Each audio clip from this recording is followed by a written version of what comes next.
پر قاچاقي لارو تګ ځان وژنه ده. په خپلو اولادونو باندې رحم وکړئ.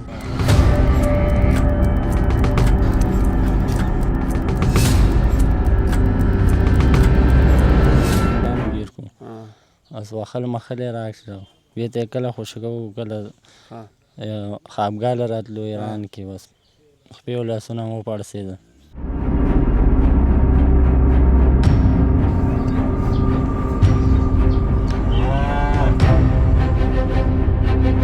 دغه هغه سره یې راواچوه د چینار سره صحیح دی چینار سره دا چې بیرته خپل هیواد ته راځي خپلې کورنۍ ته راځي دا په داسې یو حالت کې راځي چې خپل دواړه لاسونه خپل دواړه پښې دا د لاسه ورکوي.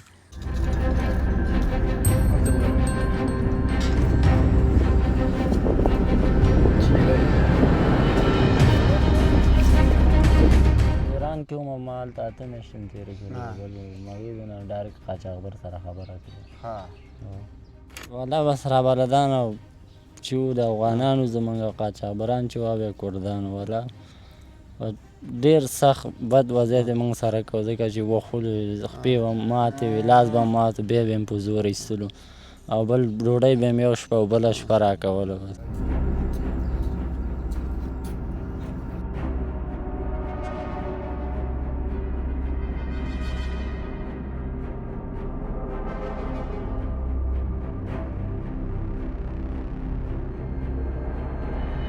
دی چې کله له 12 ټولګي فارغ شو د کوشش وکړ چې دی د خپل کورنۍ ستونزو ته ورسېږي او د ستونزو ته د رسېدنې په موخه د دا نیت وکړ چې دی په قاچاقي لارو لاړ شي اروپا ته.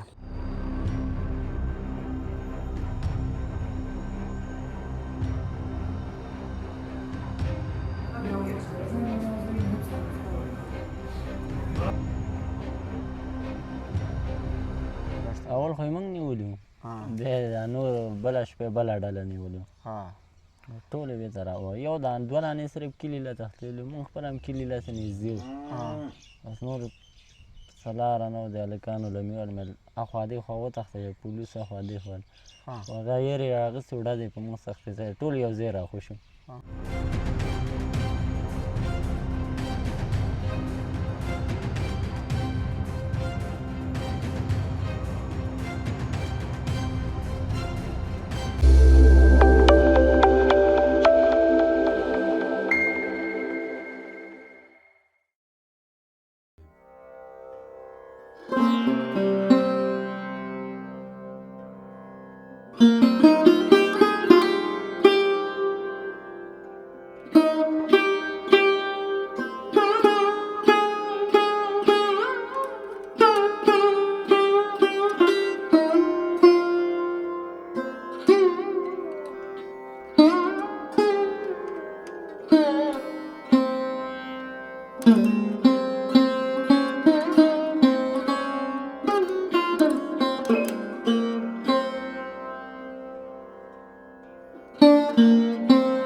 پر قاچاقي لارو تګ ځان وژنه ده. په خپلو اولادونو باندې رحم وکړئ. سلامونه ستړي مه شئ وخت مو په خیر. درنو لیدونکو نن راغلی یم د خیوي ولسوالۍ ته دا د پاچاهانو قلعه ده. دلته د یو ځوان داستان درته راخلو. یو داسې ځوان چې روغ رمټ و دی چې کله له 12 ټولګي فارغ شو د کوشش وکړ چې دی د خپل کورنۍ ستونزو ته ورسېږي او د ستونزو ته د رسېدنې په موخه د دا نیت وکړ چې دی په قاچاقي لارو لاړ شي اروپا ته. دی روغ و جوړ ځي خو کله چې بیرته راګرځي دا چې بیرته خپل هیواد ته راځي خپلې کورنۍ ته راځي دا په داسې یو حالت کې راځي چې خپل دواړه لاسونه خپل دواړه پښې دا د لاسه ورکوي. د پښې او لاسونه دواړه پرې کېږي او دا په دغه شکل خپلې کورنۍ ته راځي.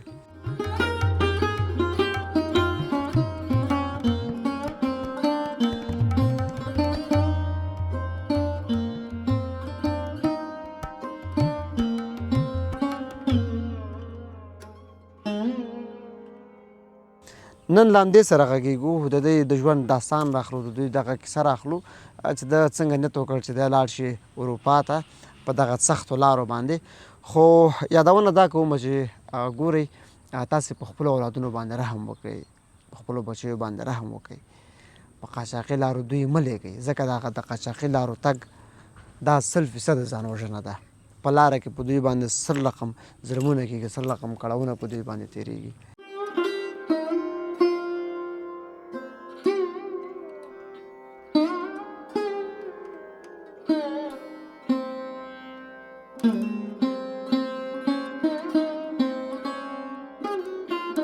تاسې په خپله فکر وکړئ ستاسې اولاد چې روغ رمټ لاړ شي او له هغه ځایه کله چې بېرته راواپسېږي دا راځي د لاسونه نه یې پښې نه یې څومره سخته ده. د هر پلار دپاره د هرې مور دپاره دا ډېره سخته ده. نو کوشش وکړئ چې خپل اولادونه په دغه سختو لارو ونه لېږئ. راځئ خپرونه پیل کوو، له شهسوار سره غږېږو. دغه ځوان شهسوار نومېږي.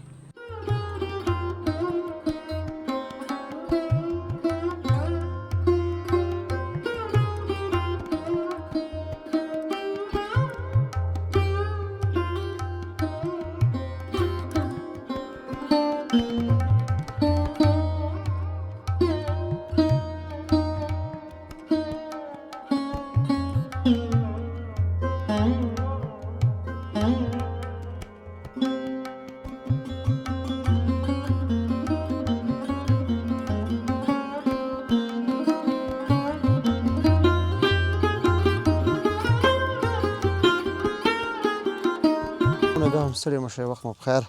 راغلمه د شهسوار خان په څنګ کې یم، له ده سره غږېږو. سلام ستړی مه شئ. وعلیکم سلام، مننه. شهسوار خان څنګه یې؟ ښه یم والا، بس ګزاره کوم. ژوند زندګي بس روانه ده، نو روانه ده، ګزاره ده، ګزاره کېږي روانه. دا څومره وخت کېږي چې دغه نه راغلې، د ترکیې نه بېرته راغلې خپل هېواد ته؟ والا داسې 4 میاشتې مې پوره شو چې راغلی یم. او څومره وخت دغه غاړې تېر کړه؟ هغه غاړه مې بس 1 میاشت مې مرز کې تېره کړه، یو 5-6 میاشتې مې ایران کې تېرې کړه، او اوس بېرته راغلو خپل هېواد له.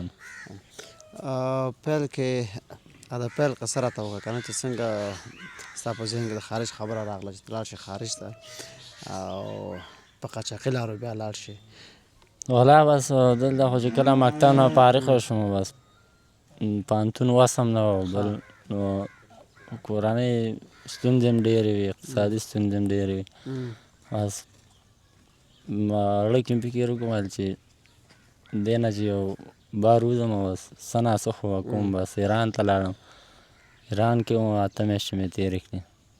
بعد د هغې مې کور له زنګ وویل، مې داسې ملګري مې ځي زموږ سره، اجازه نه راکړم. چې اجازه نه راکړم بله ورځ به پټ تللی یم، خو دلته یم چا نه پیسې قرض کړې وې. بس ما بېرته ویل چې داسې پیسې مې قرض کړې، خو بس ملګرو سره مې یو ځای شوم، لاړم مرز له. مرز کې چې وم، بس قاچاقبر سره هم خبره مې داسې موبایل باندې وکړه، $1900 تر وانه پورې. او روان شو چې روان شو، بس هلته به مونږ انټرنېټ قطع شو. چې قطع شو بس وان له ووښتو، وان کې هلته ترکانو ګیر کړو، بس وخل مخل یې راکړه. بېرته یې کله خوشي کوو، کله خوابګاه راتلو ایران کې، بس خپې او لاسونه مو پړسېده. بعد د هغې تهران له رالو، بس هماغه پړسوب او دغه بیا پړسوب او خپل دواړه پښې او لاسونه د لاسه ورکوي. او بس یو څو ورځې تېرې کړې، بیا کابل له انتقال شولو. کابل کې ولته بستر وه، درملنه هم روانه وه، نور څه نتیجه نه وه. بالاخره د لاسونو خپې قطع کولو. څونه وخت وي که ته دا پرېږدې ستا دا بدن میکروبي کېږي، ځکه زما هډوکي هم تور شوي، پوستکي هم توره اوښتی، څه ښه کېدو چانس یې نه و. بس دا هغه و چې بس لاسونه یې هم راله قطع کړه، خپې. هلته به دغه د رابلدانو او قاچاقبرانو سلوک هم له تاسې سره ډېر بد و؟ والا بس رابلدان چې وو د افغانانو زموږ، او قاچاقبران چې وو بیا کردانو. والا ډېر سخت بد وضعیت یې موږ سره کوو، ځکه چې وښلو خپې به ماتې وي، لاس به مات و، بیا به یې په زور ایستلو، او بل ډوډۍ به یې یو شپه او بله شپه راکولو. بس ډېر سخت چلن یې موږ سره کوو بس نه بار ضرورت را په کولو له پرېغوستلو بس یو شپه او بله شپه به یې صرف پرېغوستلو د ورځې به ټوله ورځ به 40 کسان یو بل د پاسه پراته وو. دا قاچاقي لارو خو هره شیبه سخت دی، هر پړاو یې سخت دی که نه. دلته داسې کومه شیبه مې تاسې وه چې هغه مثلا ډېره زیاته سخته وه او ستا په یاد یې؟ والله بس سخته خو دا وه چې کله مونږ ترکانو خوشي کړو وهلي بس 1 متر واوره کې ایسار ومه بس نه جګېدی شم او نه مې حرکت کوي چې مې نه شو خپو مې کار پرېښی و نه مې لاسونه داسې کولی شول ځکه په دې ځایونو مې وهلي وه سخت همدا وه چې خپل وطن مې را یادېده او واوره کې پروت وم څوک نه و چې مونږ یې جګ کړي وو. بس الله دې رحم وکړي په ټولو افغانانو باندې. پیره کې تاسې قاچاقبر سره کله چې خبره کوله که نه قاچاقبر به تاسو ته ډېرې خبرې هم کړې چې لارې اسانه وې څنګه دي او څنګه نه دي بیا تاسو په خپله لارې وکتې څه رقم وې دغه کیسه یې راته وکړه. والله بس قاچاقبر سره هم خبره وکړه مشکل نشته دی یو شپه هم روانوم او به سبا مازدیګر به تاسو خپل هدف له ورسوي ډوډۍ به لار سره رسېږي او ډېر ښه به لاړ شئ پوه به هم نه شئ خو د قاچاقبر خبرې چې وې بس ټولې دروغ وې. خبرې یو څه دی بیا عمل بل څه دی. او خبرې یو رقم کې و بس د دې د خولې خبرې دلته داسې یو چې هلته لاړ شئ بس نور د هغې لاس کې بس دا قاچاقبر پېژني نه چې د هغې غوسه خوښه یم هغه سره کوي. او لاره کې به دغه د غلو کیسې هم ډېرې زیاتې والله بس غله خو ډېر و غله هم دا خپله رابلدان و ځکه چې موږ نه موبایل هم په زوره واخیستې او پیسې به هم رانه په زوره اخیستې وو هسې به چټي په چټي به یې وهلو موبایل هم به یې رانه پیسې به هم اخیستې بس خوراک شیونه چې به وو انرژي منرژي هغه به هم رانه اخیسته خو ډېر بد چلن یې کولو رابلدانو موږ سره. اوس هغه کمکي ځوانان که نه چې هغوی په قاچاقي لارو باندې زړه ښه کوي هغوی ته به دې پیغام څه وي؟ والله هغې هم دا پیغام دی چې په قاچاقي لارو یې نور نه ځي داسې حال به یې لکه راوشي ما په سکرین په پرده ګوري خپې مې قده شوي لاسونه مې قده شوي یعنې 100% په مرګ چانس پکې داسې حال موږ مرض کې ولیدو چې زمونږ یو افغان ورور چې نیم و نیم نه و هغه هم راواست واوره کې ښه ښکلو جنازه مو له وکړه نو 100% کې د مرګ خطره وي.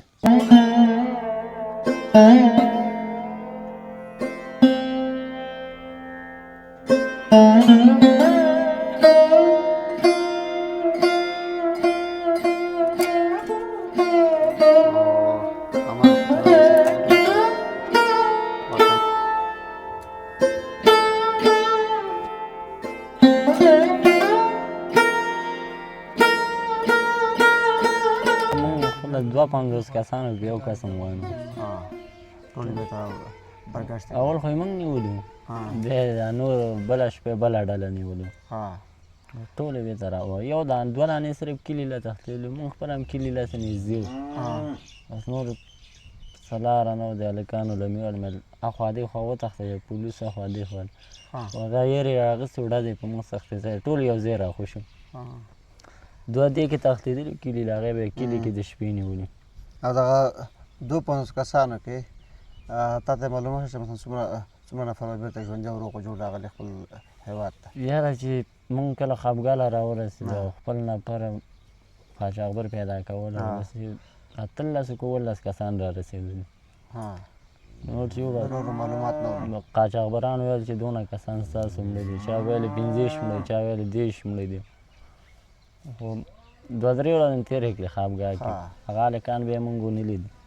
مطلب هغې ځای کې دغه قتل او انسان وژنه دا عادي مسایل دي. او بس سپي ساتلي وو بس او پنجرو کې اچولي مونږ چې کله پوستې لاندې ایستل دا پټاقۍ ورسره وي 100 ډزه دا یې ګریوان کې دا اچول کشک ورباندې بند کړ هغوی به خندل او هلکانو به بس چغې وهل واړه هلکان مونږ سره داسې خو عمر نه ډېر کم بس مونږ یې چې بېل کړو مونږ یې بس په دې لاسونو خپو وولو بس هغه چې و هغه یې په 2 کسان نیو جګو په ځمکې ایشتو او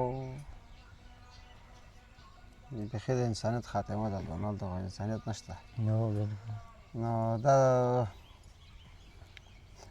یاسین به تاسو نه مخکې راغی که نه یاره ځای راغلی تاسې دیو نه خو زه مخکې خفګالی رسولی وم ها عاصم چې و بیا یې راوست دویم کس هغه و چې رالی ها دریم چې یو بل ملګری مې دی عبدالحیل نو هغه یې راوست موږ درې واړه بیا یو خفګا کې بیا تهران لم اول زه رالم هغه بیا سفارت نه چې تلي ما نه مخکې تلي ها ځکه چې زه بیا هلته بستر وم چې لاړم دې سفارت کې د دې بیا د خپو بوی م کوله داسې اوبه ترې روانې په پیل کې دې ځای چې تللی که نه دا مکتب نه چې کله فارغ شوې تا یې ویل چې زه لاړم ډارې که نه نو دا فکر در سره څنګه په داسې ځای لاړ شو اروپا ته کور کې درته خلکو ویلې که خپله دې مثلا دغه و ده زه یو هم راله نه ویلې بس کور کې به مې هسې ویلې مې ځم او ځم بس کور نه بیا پټ لاړم بیخي چا سره خدای پاماني مو نه کړه همداسې لاړم ته فارغ شوي 12 نه خو هسې اوښتو کار روزګار نه بس مجبوره شو چې لاړو نو که په هماغه وخت کې مثلا د مکتب نه فارغ شو کله د پوهنتون شروع کړی وی والا بس کړی وی ښه نه و درته پوهنتون نو ویلم هسې مصرف یې غوښته ته اقتصادي مشکل هم زمونږ ډېر خراب خو څه او نور کلیوال هم تللي ول کلیواله ما سره خو نه او ستا نه مخکې نور کلیوالات ما نه مخکې تللي وو بلکل بیا هغوی څنګه رسېدلي وو بعضې به بیرته والله بس هغه هم بس څه راغلي او څه په ډېر سختو باندې رسېدلي نو د هغوی د داستان او کیسو نه خبر وې والله ښه خبر خو ته ومه ځکه چې هغې لږ مخکې تللي اوس وخت شرایط هم سخت خراب دي سخت دي هغې و چې جمهوریت کې تللي وو دې حکومت کې چې ډېر یا 2-3 نفر به تللي خو ځینې وخت تا د کور حالات سړی مجبوره وي هو بلکل چې لاړ شي دلته قاچاقبر داسې د کومه را پیدا کړه بس زه خو چې ایران کې وم ما هلته 8 میاشتې هم تېرې کړې بل هغې نه ډایرکټ قاچاقبر سره خبره کړله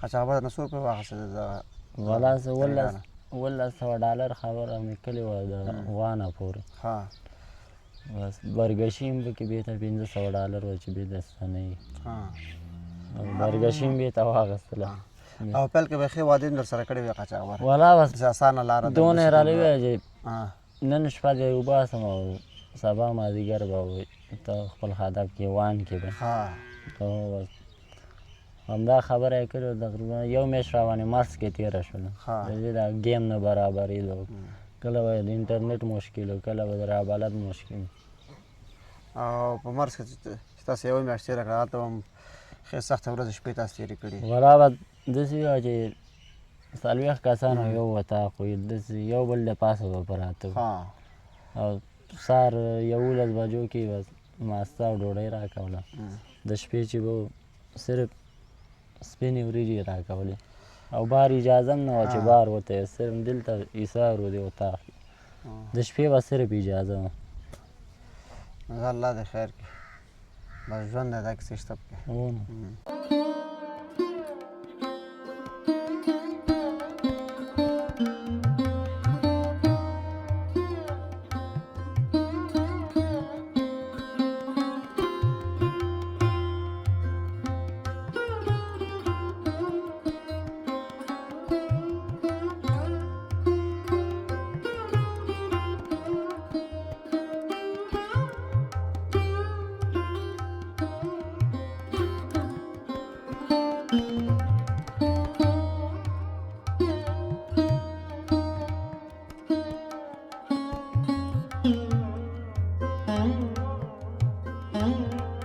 واقعا ډېره سخته ده یو چې ته په لاره باندې سختۍ تېرې کړې پس د هغې چې ته بېرته خپل هېواد ته راشې دلته له یو بل پیسې قرض کړه چې تر څو خپله تاداوي وکړې بیا د تاداوي هم په نیمه کې پاتې شي واقعا ډېره سخته ده او ډېره بوږنوونکې ده